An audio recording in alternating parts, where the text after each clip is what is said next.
खबरों के बुलेटिन के स्पॉन्सर ने रियल्टर गुरजतिंदर सिंह रंधावा। हर तरह की प्रॉपर्टी खरीदण ते वेचण लई तुसीं कॉल कर सकते हो। सत श्री अकाल, तुसीं देख रहे हो पंजाब मेल USA TV ते मैं सुरबीर। खबरों के इस बुलेटिन च तुहाडा बहुत बहुत स्वागत है। पेश आन देश विदेश दीआं कुछ खास ते चोरवीआं खबरां।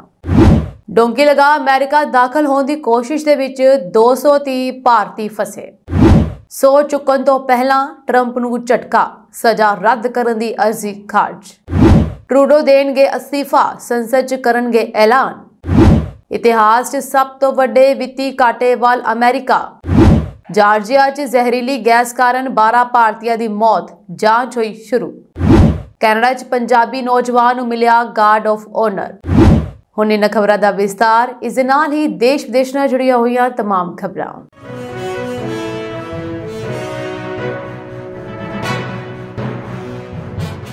अमेरिका विच गैर कानूनी ढंग नाल दाखल होने वाले लोगों की गिनती लगातार वधदी जा रही है। जेकर एक रस्ता बंद हुंदा है तां लोग दूजे रस्ते राही गैर कानूनी ढंग नाल अमेरिका विच दाखल हुंदे हन। हाल ही विच 170 गुजरातियों के समेत 230 के करीब भारती शारजाह यानी कि UAE विच फस गए हैं, जो गैर कानूनी ढंग नाल अमेरिका विच दाखल होने की फिराक विच सन। एजेंटा ने इन्हां नूं दुबई तो ब्राजील लई एक चार्टर्ड फ्लाइट राही भेजण दा वादा कीता सी। ब्राजील तो इन्हां ने सड़क रस्तेओं मैक्सीको सरहद राही गैर कानूनी ढंग नाल अमेरिका विच दाखल होना सी। इन्हां सारियां ने 11 दसंबर नूं दुबई तो रवाना होना सी। इसलिए एजेंटा ने चार्टर्ड फ्लाइट बुक करन लई इन्हां 230 लोकां तो पहला ही 3 करोड़ रुपए लै लए सन। हालांकि मैक्सीको अमेरिका सरहद ते स्थितियां नूं लैके चिंतावां कारण फ्लाइट नूं 20 दसंबर लई मुलतवी कर दिता गया। हालांकि यात्रियों नूं पक्का भरोसा दिता गया कि डोनाल्ड ट्रंप दे ओहदा संभालन तो पहला सारियां नूं अमेरिका भेजिया जावेगा। फिलहाल इस समय ये सारे लोग दुबई दे शारजाह दे दाना होटल विच ठहरे हुए हैं। डोनाल्ड ट्रंप अगले महीने अमेरिका के नवे राष्ट्रपति वजों सो चुकणगे। इस तो पहला भी उसनूं वड्डा झटका लगा है। न्यूयॉर्क के एक जज ने हश मनी केस विच उसकी सजा रद्द करन दी उसकी अर्जी नूं रद्द कर दिता है। अमेरिका के नवे चुने गए राष्ट्रपति डोनाल्ड ट्रंप नूं सो चुकन तो पहला एक वड्डा झटका है, जिस विच अमरीकी जज ने उन्हां दी सजा नूं रद्द कर दिता है। इस फैसले मुताबक डोनाल्ड ट्रंप नूं सैक्स स्कैंडल नूं लुकाउण लई फर्जी रिकॉर्ड बनाउण दा दोषी ठहराया गया। जज ने भविख के राष्ट्रपति की इस दलील नूं रद्द कर दिता कि सुप्रीम कोर्ट ने हाल ही विच एक फैसले नूं रद्द कर दिता सी। सजा नूं रद्द करन दी अर्जी च ट्रंप के वकीलों ने दलील दी सी कि उन्हां दे राष्ट्रपति कार्यकाल दौरान मामले नूं लंबित रखण नाल ट्रंप की काम करन दी योग्यता ते रुकावट आवेगी। जिक्रयोग है कि सीक्रेट मनी मामले च ट्रंप नूं 26 नवंबर नूं सजा सुनाई जानी सी। हालांकि 5 नवंबर नूं होईयां चोणां च ट्रंप की जित तो बाद जस्टिस जुआन मार्के ने इस नूं अनमिथे समय लई मुलतवी कर दिता सी। कनेडियन प्रधानमंत्री जस्टिन ट्रूडो लगातार मुश्किल दौर विचों लंघ रहे हैं। उप प्रधानमंत्री ਅਤੇ वित्त मंत्री क्रिस्टिया फ्रीलैंड के अस्तीफे तो उभरन तो पहला ही ट्रूडो नूं एक होर वड्डा झटका लगा है। न्यू डेमोक्रेटिक पार्टी के नेता जगमीत सिंह ने ट्रूडो के अस्तीफे की मंग की है। इस तो इलावा 23 संसद मैंबरों ने प्रधानमंत्री के अस्तीफे नूं लैके पत्र भी लिखा है। जगमीत सिंह ने वित्त मंत्री क्रिस्टिया फ्रीलैंड के अस्तीफे तो बाद जस्टिन ट्रूडो नूं ओहदा छड्डण की सलाह दी है। हालांकि उन्होंने चोणां की मंग नहीं की और ना ही घट गिनती सरकार तो समर्थन वापस लैण की गल की। उन्हों का कहना है कि मौजूदा हालात विच प्रधानमंत्री जस्टिन ट्रूडो नूं ओहदे ते बने नहीं रहना चाहिए। कनेडियन मीडिया रिपोर्टां के मुताबक जस्टिन ट्रूडो अस्तीफे ते गंभीरता नाल विचार कर रहे हैं। एक मीडिया अदारे ने सूत्रां के हवाले नाल कहा है कि ट्रूडो ने कैबिनेट नूं सूचित किया कि वह अस्तीफा देण दी योजना बना रहे हैं और संसद नूं संबोधन कर सकते हैं। जगमीत सिंह ने जस्टिन ट्रूडो दीआं नीतियां और फैसलियां ते सवाल खड़े करदिआं उन्हां दे अस्तीफे की मांग की है। उन्होंने कहा कि कैनेडा विच लोकां नूं करियाने दा समान खरीदण विच मुश्किलां दा सामना करना पै रहा। नौजवान पीढ़ी लई किफायती रिहाइश की समस्या गंभीर बनी हुई है और ट्रंप के टैरिफ की धमकी कैनेडा विच हज़ारां नौकरियां नूं खतरे विच पा रही है। ਅੱਗੇ ਉਹਨਾਂ ਨੇ ਇਹ ਕਿਹਾ ਕਿ ਪ੍ਰਧਾਨ ਮੰਤਰੀ ਦੇਸ਼ ਦੇ ਅਹਿਮ ਮੁੱਦਿਆਂ ਨੂੰ ਛੱਡ ਕੇ ਪਾਰਟੀ ਦੇ ਅੰਦਰੂਨੀ ਕਲੇਸ਼ ਵਿੱਚ ਰੁੱਝੇ ਹੋਏ ਹਨ। ਉਹਨਾਂ ਨੇ ਸਪਸ਼ਟ ਕਿਹਾ ਕਿ ਟਰੂਡੋ ਹੁਣ ਪ੍ਰਧਾਨ ਮੰਤਰੀ ਦਾ ਅਹੁਦਾ ਸੰਭਾਲਣ ਦੇ ਯੋਗ ਨਹੀਂ ਰਹੇ। ਭਾਰਤ ਖਿਲਾਫ ਬਿਆਨਬਾਜ਼ੀ ਕਰਨ ਵਾਲੇ ਜਸਟਿਨ ਟਰੂਡੋ ਹੁਣ ਆਪਣਾ ਅਹੁਦਾ ਬਚਾਉਣ ਦੇ ਲਈ ਸੰਘਰਸ਼ ਕਰ ਰਹੇ ਹਨ। ਮੀਡੀਆ ਰਿਪੋਰਟਾਂ ਦੇ ਮੁਤਾਬਕ ਟਰੂਡੋ ਨੇ ਸੰਭਾਵਿਤ ਅਸਤੀਫੇ ਦੇ ਵਿਕਲਪਾਂ ਤੇ ਵਿਚਾਰ ਕਰਨਾ ਸ਼ੁਰੂ ਕਰ ਦਿੱਤਾ ਹੈ। ਇਸ ਦੌਰਾਨ ਅਮਰੀਕਾ ਵਿੱਚ ਡੋਨਾਲਡ ਟਰੰਪ ਨੇ ਐਲਾਨ ਕੀਤਾ ਹੈ ਕਿ ਉਹਨਾਂ ਦੀ ਸਰਕਾਰ ਆਉਣ ਤੇ ਕੈਨੇਡਾ ਤੇ ਟੈਕਸ ਵਧਾ ਦਿੱਤਾ ਜਾਵੇਗਾ। ਟਰੰਪ ਦੇ ਇਸ ਐਲਾਨ ਦਾ ਕੈਨੇਡਾ ਦੀ ਅਰਥ ਵਿਵਸਥਾ ਅਤੇ ਟਰੂਡੋ ਦੀ ਸਥਿਤੀ ਦੋਵਾਂ ਤੇ ਮਾੜਾ ਅਸਰ ਪਿਆ ਹੈ। ਦੁਨੀਆ ਦੇ ਸਭ ਤੋਂ ਵੱਡੇ ਅਰਥਚਾਰੇ ਵਾਲਾ ਦੇਸ਼ ਅਮਰੀਕਾ ਇਤਿਹਾਸ ਦੇ ਸਭ ਤੋਂ ਵੱਡੇ ਵਿੱਤੀ ਘਾਟੇ ਵੱਲ ਵਧ ਰਿਹਾ ਹੈ। ਫਿਜ਼ੀਕਲ ਈਅਰ ਦੇ ਪਹਿਲੇ 2 ਮਹੀਨਿਆਂ 'ਚ ਹੀ ਇਹ 624 ਅਰਬ ਡਾਲਰ ਪਹੁੰਚ ਚੁੱਕਾ ਹੈ। ਇਹ ਪਿਛਲੇ ਸਾਲ ਦੇ ਮੁਕਾਬਲੇ 64% ਵੱਧ ਹੈ ਅਤੇ 2020 ਚ ਆਈ ਕਰੋਨਾ ਮਹਾਮਾਰੀ ਦੇ ਦੌਰ ਤੋਂ ਵੀ ਵੱਧ ਹੈ। ਜੇ ਸਰਕਾਰ ਦਾ ਘਾਟਾ ਇਸੇ ਹਿਸਾਬ ਨਾਲ ਵੱਧਦਾ ਰਿਹਾ ਤਾਂ ਦੇਸ਼ ਦੇ ਇਤਿਹਾਸ 'ਚ ਪਹਿਲੀ ਵਾਰ ਇਹ 3.5 ਟ੍ਰਿਲੀਅਨ ਡਾਲਰ ਪਹੁੰਚ ਸਕਦਾ ਹੈ। ਮਹਾਮਾਰੀ ਦੇ ਦੌਰ 'ਚ ਸਟੀਮੂਲਸ ਪੈਕੇਜ ਦੇ ਕਾਰਨ ਦੇਸ਼ ਦਾ ਵਿੱਤੀ ਘਾਟਾ 3.1 ਟ੍ਰਿਲੀਅਨ ਡਾਲਰ ਰਿਹਾ ਸੀ। ਪਿਛਲੇ ਸਾਲ ਇਹ 1.8 ਟ੍ਰਿਲੀਅਨ ਡਾਲਰ ਰਿਹਾ ਸੀ। ਅਮਰੀਕਾ 'ਚ ਫੈਡਰਲ ਸਰਕਾਰ ਨੇ ਨਵੰਬਰ 'ਚ 669 ਅਰਬ ਡਾਲਰ ਖਰਚ ਕੀਤੇ। ਸਰਕਾਰ ਦਾ ਖਰਚਾ ਤਾਂ ਵਧ ਰਿਹਾ ਹੈ ਪਰ ਉਸ ਦਾ ਟੈਕਸ ਰੈਵਨਿਊ ਕਲੈਕਸ਼ਨ ਲਗਾਤਾਰ ਘਟ ਰਿਹਾ ਹੈ। ਨਵੰਬਰ 'ਚ ਇਹ 380 ਅਰਬ ਡਾਲਰ ਰਹਿ ਗਿਆ। ਇਹ ਲਗਾਤਾਰ 17ਵਾਂ ਮਹੀਨਾ ਹੈ ਜਦ ਸਰਕਾਰ ਦਾ ਖਰਚਾ ਉਸ ਦੀ ਕਮਾਈ ਭਾਵ ਕਿ ਰੈਵਨਿਊ ਤੋਂ ਵੱਧ ਰਿਹਾ ਹੈ। ਇਸ ਦੌਰਾਨ ਅਮਰੀਕਾ ਦਾ ਕਰਜ਼ਾ 27 ਟ੍ਰਿਲੀਅਨ ਡਾਲਰ ਤੋਂ ਵੱਧ ਕੇ 36.2 ਟ੍ਰਿਲੀਅਨ ਡਾਲਰ ਤੇ ਪਹੁੰਚ ਗਿਆ ਹੈ। ਮੰਨਿਆ ਜਾ ਰਿਹਾ ਹੈ ਕਿ ਅਗਲੇ ਦਹਾਕੇ ਦੌਰਾਨ ਸਰਕਾਰ ਦੇ ਕੁੱਲ ਟੈਕਸ ਰੈਵਨਿਊ ਕਲੈਕਸ਼ਨ ਦਾ ਲਗਭਗ 25% ਕਰਜ਼ੇ ਦੇ ਵਿਆਜ ਦਾ ਭੁਗਤਾਨ ਕਰਨ 'ਚ ਜਾ ਸਕਦਾ ਹੈ। ਅਮਰੀਕੀ ਸਰਕਾਰ ਦੇ 26.4 ਟ੍ਰਿਲੀਅਨ ਡਾਲਰ ਦਾ ਘਰੇਲੂ ਅਤੇ 7.9 ਟ੍ਰਿਲੀਅਨ ਡਾਲਰ ਦਾ ਬਾਹਰੀ ਕਰਜ਼ਾ ਹੈ। ਸਰਕਾਰ ਤੇ federal reserve the 5.2 trillion dollar, mutual fund the 3.7 trillion dollar, depository institutions the 1.6 trillion dollar, state and local governments the 1.7 trillion dollar, US holders savings bonds the 5.7 trillion dollars, pension funds the 1 trillion dollar, 7 trillion dollar the inter governmental ਅਤੇ 480 अरब dollar insurance कंपनियां ਦਾ ਕਰਜ਼ਾ ਹੈ। विदेशी कर्जे की गल करिए ਤਾਂ जापान ਦਾ ਸਭ ਤੋਂ ਵੱਧ 1.1 ट्रिलियन डॉलर, चीन ਦਾ 820 अरब डॉलर, ब्रिटेन ਦਾ 680 अरब डॉलर ਅਤੇ ਦੂਜੇ ਦੇਸ਼ਾਂ ਦਾ 5.3 ट्रिलियन डॉलर ਦਾ ਕਰਜ਼ਾ ਹੈ। ਜਾਰਜੀਆ ਦੇ ਪਹਾੜੀ ਰਿਜ਼ੋਰਟ ਗੁਦੋਰੀ 'ਚ 12 ਭਾਰਤੀ ਨਾਗਰਿਕਾਂ ਦੀਆਂ ਲਾਸ਼ਾਂ ਮਿਲੀਆਂ ਹਨ। ਸਥਾਨਕ ਪੁਲਿਸ ਦੇ ਅਨੁਸਾਰ ਸ਼ੁਰੂਆਤੀ ਜਾਂਚ ਵਿੱਚ ਹੋਟਲ ਵਿੱਚ ਜ਼ਹਿਰੀਲੀ ਗੈਸ ਕਾਰਬਨ ਮੋਨੋਆਕਸਾਈਡ ਦੇ ਲੀਕ ਹੋਣ ਦਾ ਖੁਲਾਸਾ ਹੋਇਆ ਹੈ। ਇਹ ਘਟਨਾ ਉਦੋਂ ਵਾਪਰੀ ਜਦੋਂ ਮਰਨ ਵਾਲੇ ਸਾਰੇ ਲੋਕ ਦੂਜੀ ਮੰਜ਼ਲ ਤੇ ਆਪਣੇ ਕਮਰਿਆਂ 'ਚ ਸੁੱਤੇ ਹੋਏ ਸਨ।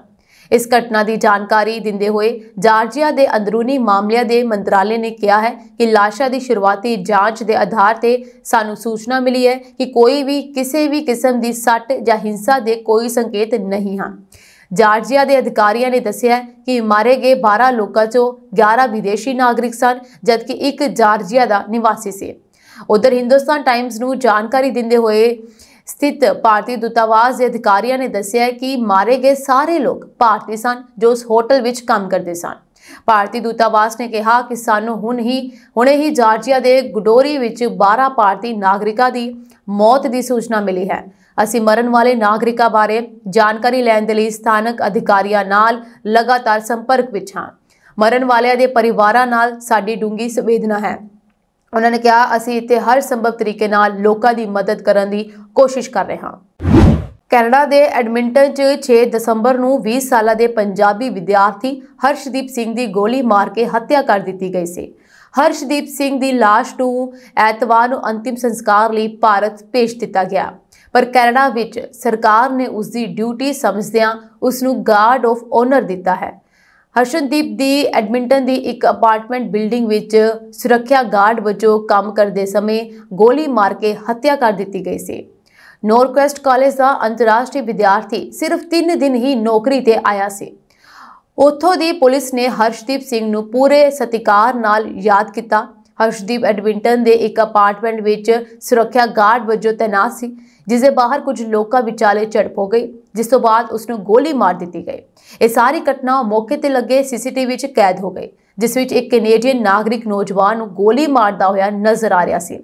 ਸੀਸੀਟੀਵੀ ਵਿੱਚ ਹਮਲਾਵਰ ਪੀੜਤਾ ਨੂੰ ਪੌੜੀਆਂ ਤੋਂ ਹੇਠਾਂ ਸੁੱਟਦਾ ਵੀ ਨਜ਼ਰ ਆ ਰਿਹਾ ਹੈ। ਇਸ ਤੋਂ ਬਾਅਦ ਉਹ ਉਸ ਨੂੰ ਪਿੱਠ ਤੇ ਗੋਲੀ ਮਾਰ ਦਿੰਦਾ ਹੈ। ਬਰੈਂਪਟਨ ਦੇ ਹਿੰਦੂ ਸਭਾ ਮੰਦਿਰ ਅਤੇ ਮਾਲਟਨ ਦੇ ਗੁਰਦੁਆਰਾ ਸ੍ਰੀ ਗੁਰੂ ਸਿੰਘ ਸਭਾ ਵਿਖੇ ਨਵੰਬਰ ਦੇ ਪਹਿਲੇ ਹਫ਼ਤੇ ਵਾਪਰੇ ਘਟਨਾਕ੍ਰਮ ਦੀ ਪੜਤਾਲ ਕਰ ਰਹੀ ਪੀਰ ਰੀਜਨਲ ਪੁਲਿਸ ਵੱਲੋਂ 11 ਸ਼ੱਕੀਆਂ ਦੀ ਭਾਲ ਕੀਤੀ ਜਾ ਰਹੀ ਹੈ ਅਤੇ ਕੁਝ ਤਸਵੀਰਾਂ ਜਾਰੀ ਕਰਦਿਆਂ ਲੋਕਾਂ ਨੂੰ ਇਹਨਾਂ ਦੀ ਸ਼ਨਾਖਤ ਕਰਨ ਵਿੱਚ ਮਦਦ ਦੀ ਅਪੀਲ ਕੀਤੀ ਗਈ ਹੈ। ਦੂਜੇ ਪਾਸੇ ਵਿੰਡਸਰ ਵਿਖੇ ਗੋਲੀਆਂ ਚਲਾਉਣ ਦੇ ਮਾਮਲੇ ਵਿੱਚ 21 ਸਾਲ ਦੇ ਜਸ਼ਨਪ੍ਰੀਤ ਸਿੰਘ ਵਿਰੁੱਧ ਗ੍ਰਿਫਤਾਰੀ ਵਾਰੰਟ ਜਾਰੀ ਕੀਤੇ ਗਏ ਹਨ।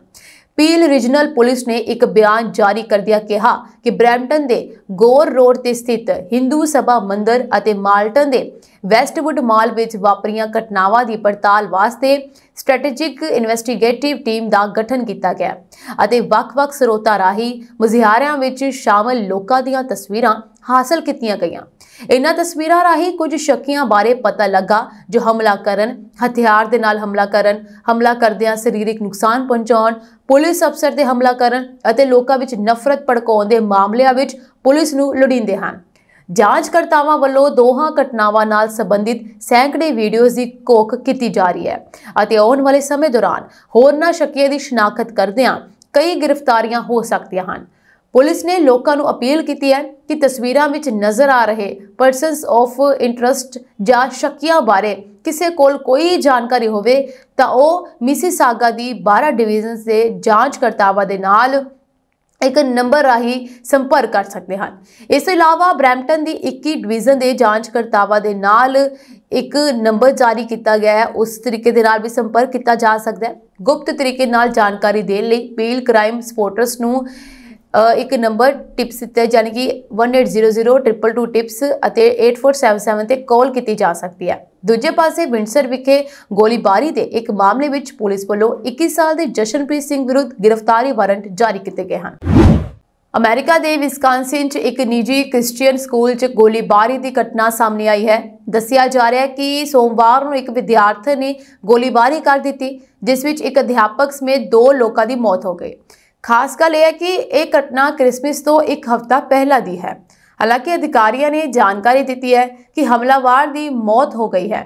ਇਸ ਤੋਂ ਇਲਾਵਾ ਗੱਲ ਕਰਦੇ ਹੋਏ ਅਧਿਕਾਰੀਆਂ ਨੇ ਦੱਸਿਆ ਕਿ ਗੋਲੀ ਚਲਾਉਣ ਵਾਲੀ 17 ਸਾਲ ਦੀ ਵਿਦਿਆਰਥਣ ਸੀ।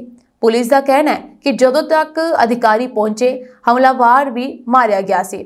ਇਹ ਘਟਨਾ ਅਬਡੈਂਟ ਲਾਈਫ ਕ੍ਰਿਸਚੀਅਨ ਸਕੂਲ ਆਫ ਵਾਪਰੀ ਹੈ। ਮੈਡੀਸਨ ਪੁਲਿਸ ਮੁਖੀ ਸ਼ੋਨ ਦਾ ਇਹ ਕਹਿਣਾ ਹੈ ਕਿ ਫਿਲਹਾਲ ਇਹ ਸਪਸ਼ਟ ਨਹੀਂ ਹੈ ਕਿ ਹਮਲਾਵਰ ਨੇ ਸਕੂਲ ਤੇ ਗੋਲੀਬਾਰੀ ਕਿਉਂ ਕੀਤੀ। ਇਸ ਸਕੂਲ ਵਿੱਚ 390 ਦੇ ਕਰੀਬ ਵਿਦਿਆਰਥੀ ਪੜ੍ਹਦੇ ਹਨ। ਪੁਲਿਸ ਨੇ ਪਹਿਲਾਂ ਕੁੱਲ 5 ਲੋਕਾਂ ਦੀ ਮੌਤ ਦੀ ਸੂਚਨਾ ਦਿੱਤੀ ਸੀ। ਬਾਰਨੇਸ ਨੇ ਪੱਤਰਕਾਰਾਂ ਨੂੰ ਕਿਹਾ ਕਿ ਇਹ ਦਿਨ ਨਾ ਸਿਰਫ ਮੈਡੀਸਨ ਲਈ ਬਲਕਿ ਸਾਡੇ ਪੂਰੇ ਦੇਸ਼ ਲਈ ਦੁਖਦਾਈ ਦਿਨ ਹੈ। ਇਸ ਘਟਨਾ 'ਚ ਜ਼ਖਮੀ ਹੋਏ ਕਈ ਲੋਕਾਂ ਦਾ ਇਲਾਜ ਵੀ ਚੱਲ ਰਿਹਾ ਹੈ। ਉਹਨਾਂ ਨੇ ਕਿਹਾ ਕਿ ਹਮਲਾਵਰ ਨੇ ਖੁਦਕੁਸ਼ੀ ਕਰ ਲਈ ਹੈ। ਜਾਂਚ ਸ਼ਾਮਲ ਅਧਿਕਾਰੀਆਂ ਦਾ ਮੰਨਣਾ ਹੈ ਕਿ ਹਮਲਾਵਰ ਨੇ 9mm ਪਿਸਤੌਲ ਦੀ ਵਰਤੋਂ ਕੀਤੀ ਸੀ। ਉਹਨਾਂ ਨੇ ਕਿਹਾ ਕਿ ਉਹਨਾਂ ਨੂੰ ਪਤਾ ਨਹੀਂ ਸੀ ਕਿ ਸਕੂਲ ਵਿੱਚ ਮੈਟਲ ਡਿਟੈਕਟਰ ਸਨ। ਇਹ ਸੁਰੱਖਿਅਤ ਥਾਵਾਂ ਹਨ। ਪੁਲਿਸ ਨੇ ਸਕੂਲ ਦੇ ਆਲੇ ਦੁਆਲੇ ਦੇ ਇਲਾਕੇ ਦੀ ਘੇਰਾਬੰਦੀ ਕਰ ਦਿੱਤੀ। ਦੱਸਿਆ ਜਾ ਰਿਹਾ ਹੈ ਕਿ ਇਸ ਦੌਰਾਨ ਪੁਲਿਸ ਵੱਲੋਂ ਕੋਈ ਗੋਲੀ ਨਹੀਂ ਚਲਾਈ ਗਈ। ਆਸਟ੍ਰੇਲੀਆ ਵਿੱਚ ਵਿਦੇਸ਼ੀ ਪ੍ਰਵਾਸੀਆਂ ਦੀ ਆਮਦ ਵਿੱਚ ਭਾਰੀ ਗਿਰਾਵਟ ਦਰਜ ਕੀਤੀ ਗਈ ਹੈ। ਆਸਟ੍ਰੇਲੀਅਨ ਬਿਊਰੋ ਆਫ ਸਟੈਟਿਸਟਿਕਸ ਯਾਨੀ ABS ਦੁਆਰਾ ਜਾਰੀ ਆંકੜਿਆਂ ਮੁਤਾਬਕ ਵਿੱਤੀ ਸਾਲ 2023 ਤੇ 24 ਦੇ ਵਿੱਚ ਆਸਟ੍ਰੇਲੀਆ ਵਿੱਚ ਵਿਦੇਸ਼ੀ ਪ੍ਰਵਾਸੀਆਂ ਦੀ ਕੁੱਲ ਸੰਖਿਆ ਘਟ ਕੇ 4,44,000 ਰਹਿ ਗਈ ਹੈ, ਜੋ ਕਿ 2022 ਤੇ 23 ਵਿੱਚ 5,36,000 ਸੀ। ਕੋਵਿਡ-19 ਮਹਾਮਾਰੀ ਤੋਂ ਬਾਅਦ ਦੇਸ਼ ਵੱਲੋਂ ਆਪਣੀਆਂ ਸਰਹੱਦਾਂ ਮੁੜ ਖੋਲ੍ਹਣ ਤੋਂ ਬਾਅਦ ਇਹ ਪਹਿਲੀ ਗਿਰਾਵਟ ਨੂੰ ਦਰਸਾਉਂਦੀ ਹੈ।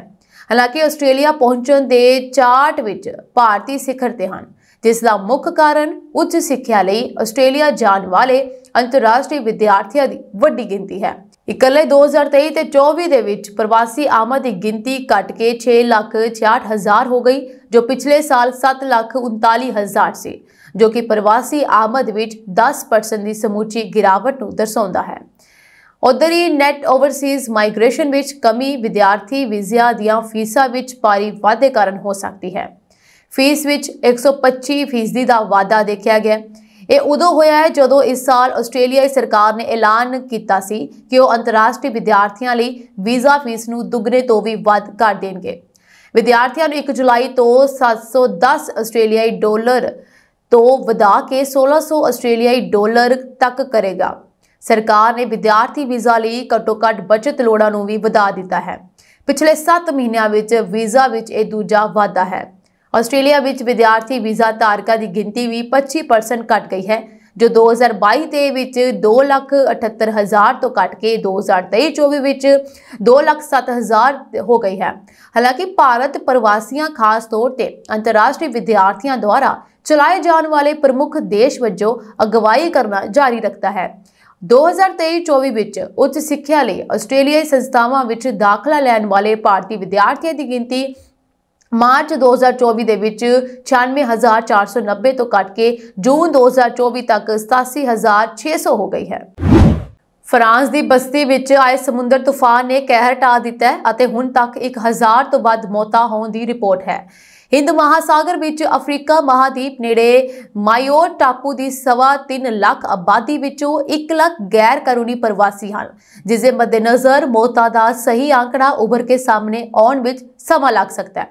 बीते 100 साल दौरान मायोट विखे आए सब तो खतरनाक समुद्री तूफान दौरान हवावां दी रफ्तार 225 किलोमीटर प्रति घंटा तो वध रही है ਅਤੇ ਵੱਡੀ ਗਿਣਤੀ ਵਿੱਚ ਕੱਚੇ ਮਕਾਨ ਤਾਸ਼ ਦੇ ਪੱਤਿਆਂ ਵਾਂਗ ਉੱਡ ਗਏ। ਤੂਫਾਨ ਦੌਰਾਨ ਬਚੇ ਲੋਕਾਂ ਨੇ ਦੱਸਿਆ ਹੈ ਕਿ ਕਈ ਘੰਟੇ ਤੱਕ ਸੰਘਰਸ਼ ਤੋਂ ਬਾਅਦ ਹੀ ਸੁੱਖ ਦਾ ਸਾਹ ਆਇਆ। ਹਵਾਵਾਂ ਆਪਣੇ ਨਾਲ ਸਭ ਕੁਝ ਉਡਾ ਕੇ ਲੈ ਜਾ ਰਹੀਆਂ ਹਨ ਅਤੇ ਵੱਡੇ-ਵੱਡੇ ਦਰਖਤ ਧਰਤੀ ਤੇ ਡਿੱਗ ਪਏ। बिजली सप्लाई ठप हो चुकी है, जबकि खान वास्ते भी कुछ नहीं मिल रहा।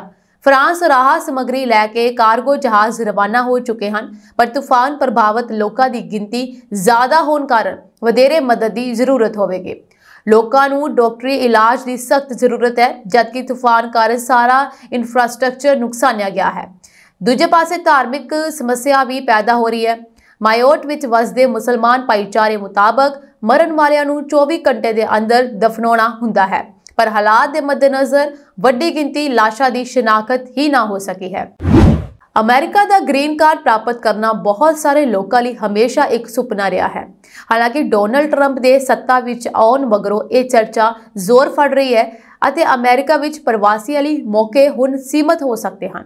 इस दौरान सान फ्रांसिस्को विच रहन वाले एक AI ਦੇ CEO ਭਾਰਤੀ ਮੂਲ ਦੇ ਅਰਵਿੰਦ ਸ਼੍ਰੀਨਿਵਾਸ ਜੋ 3 ਸਾਲਾਂ ਤੋਂ ਆਪਣੇ ਗ੍ਰੀਨ ਕਾਰਡ ਦੀ ਪ੍ਰਕਿਰਿਆ ਦਾ ਇੰਤਜ਼ਾਰ ਕਰ ਰਹੇ ਹਨ, ਉਹਨਾਂ ਨੇ ਇਸ ਦੁਬਿਧਾ ਚੋਂ ਲੰਘਦੇ ਹੋਏ ਕਿ ਉਸ ਨੂੰ ਗ੍ਰੀਨ ਕਾਰਡ ਮਿਲੇਗਾ ਜਾਂ ਨਹੀਂ, ਉਸਨੇ ਸੋਸ਼ਲ ਮੀਡੀਆ ਪਲੇਟਫਾਰਮ X ਤੇ ਆਪਣੇ ਵਿਚਾਰ ਪ੍ਰਗਟ ਕੀਤੇ। ਇਸ ਪੋਸਟ ਤੇ ਦੁਨੀਆ ਦੇ ਸਭ ਤੋਂ ਵੱਡੇ ਅਰਬਪਤੀਆਂ ਚੋਂ ਇੱਕ ਐਲੋਨ ਮਸਕ ਨੇ ਬਸ ਯੈਸ ਲਿਖਿਆ। ਮਸਕ ਦਾ ਇਹ ਇੱਕ ਸ਼ਬਦ ਸੋਸ਼ਲ ਮੀਡੀਆ ਤੇ ਵਾਇਰਲ ਹੋ ਗਿਆ। श्रीनिवास ने भी इसते रेड हार्ट ਅਤੇ फोल्डेड हैंड इमोजी नाल धन्यवाद प्रगट किया।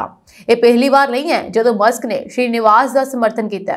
कुछ दिन पहला मस्क ने भी अमेरिका के गुंझलदार इमीग्रेशन प्रक्रिया से निराशा प्रगटाई से। उसने कहा कि अपराधियों लिए अमेरिका में दाखिल होना आसान है, पर नोबल पुरस्कार जेतुआं और प्रतिभाशाली पेशेवरां लिए यह मुश्किल है। उधर ही परप्लेक्सिटी AI ਦੇ ਸੰਸਥਾਪਕ ਅਰਵਿੰਦ ਸ਼੍ਰੀਨਿਵਾਸ ਨੇ ਇਸ ਕੰਪਨੀ ਨੂੰ 2022 ਵਿੱਚ ਸ਼ੁਰੂ ਕੀਤਾ ਸੀ।